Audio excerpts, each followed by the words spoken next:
Thanks very much for joining me. We are living in a dangerous and unprecedented moment in American history.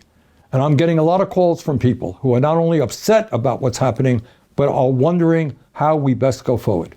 Well, let me tell you, we've got to be smart, we've got to be organized, and we've got to fight back. This is not a time for wallowing in despair and hiding under the covers. The stakes are just too high.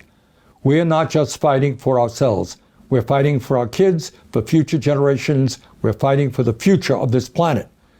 In the first 2 weeks of his presidency, Donald Trump defied the Constitution by ending birthright citizenship, fired government watchdogs, allowed drilling along our coastlines, pardoned violent insurrectionists, suspended all foreign aid, and tried to cut off virtually all federal funding. So, how do we go forward? First, to be effective, we've got to understand what, in fact, is happening around us right now. Second, we need a short-term strategy. What do we do tomorrow and the next day and the day after that? Third, we need a long-term strategy. How do we build a movement that gains political power? Here is, in my view, a brief overview as to what is happening under Trump.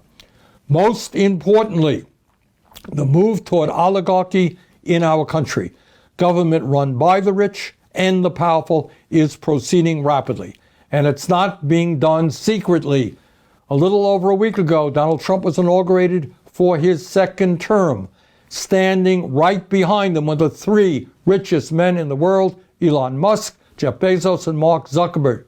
Men who have become over $200 billion richer since Trump was elected and who now are worth almost $1 trillion more money than the bottom half of American society, 170 million people. But it's not just oligarchy that we should worry about. This country under Trump is moving rapidly toward authoritarianism. Just a few examples. In violation of the Constitution and federal law, Trump attempted the other day to suspend all federal grants and loans. That means he blocked funding for Medicaid, Head Start, food stamps, homeless veterans, etc., etc. Tens of millions of Americans, some of the most vulnerable people in our country, were impacted by that decision. Fortunately, Americans all across the country stood up in outrage and said, no, no. And with the help of the courts, much, but not all of that freeze in funding was rescinded. You may have noticed that Trump is intimidating the media with lawsuits against ABC, CBS, Meta, and the Des Moines Register. If Trump does not like what media reports, he is threatening them with lawsuits, undermining the First Amendment. That is a direct movement toward authoritarianism. Now, that's a very broad overview of where we are today. In terms of short-term strategy, we've got to mobilize as strongly as we can against Trump's dangerous proposals. And let me just say this, importantly. Yes, the Republicans control the House and the Senate, but do not forget their majorities are small. In the House, a body of 435 members, they have a 4-vote majority. That is a razor-thin margin, and their legislation can be defeated. There are a number of Republicans out there who won in Democratic districts by small margin. So let me tell you, these guys do respond to phone calls and emails.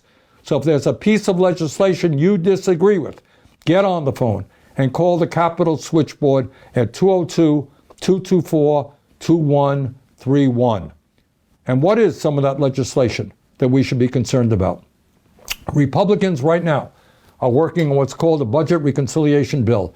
The most important element, which would be a massive tax break for the wealthy, to be paid for by large cuts in Medicaid and other programs that working families and low-income people desperately need. At a time of unprecedented income and wealth inequality, when so many of our people are struggling to put food on the table, we must not savage programs for working families to provide huge tax breaks for billionaires. We must vigorously oppose Trump's efforts at mass deportation. Yes, we must strengthen our borders. Yes, we should deport people who have been convicted of serious crimes. But no, We cannot destroy families who have lived and worked in this country peacefully for decades.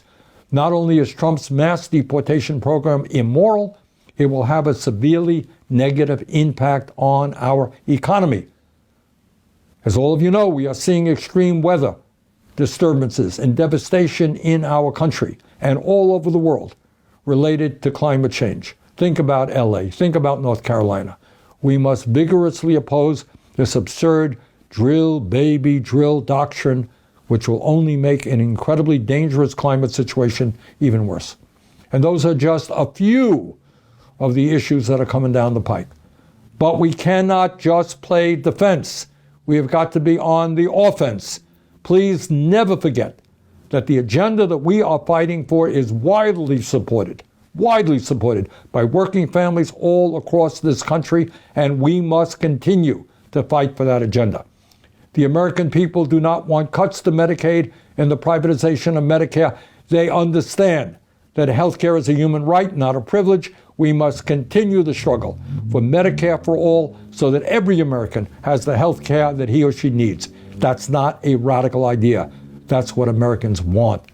Federal minimum wage of $7.25 an hour is a starvation wage. We must raise that minimum wage to a living wage, at least $17 an hour. If you work 40 hours a week in America, you should not be living in poverty. All over this country, we have a major housing crisis, and it's not just 800,000 who are homeless. It is millions of working families who are spending 40, 50, 60% of their limited incomes on housing. Instead of spending almost $1 trillion a year on a wasteful and bloated Pentagon budget, we have got to build millions of units of low-income and affordable housing. And when we do that, we put large numbers of people to work at good-paying union jobs. I could go on, but let me conclude by saying this. The United States is the wealthiest nation in the history of the world. If we stand together and oppose right-wing efforts to divide us up by our race, by our religion, our sexual orientation, or where we were born, if we stand together, there is nothing that we cannot accomplish.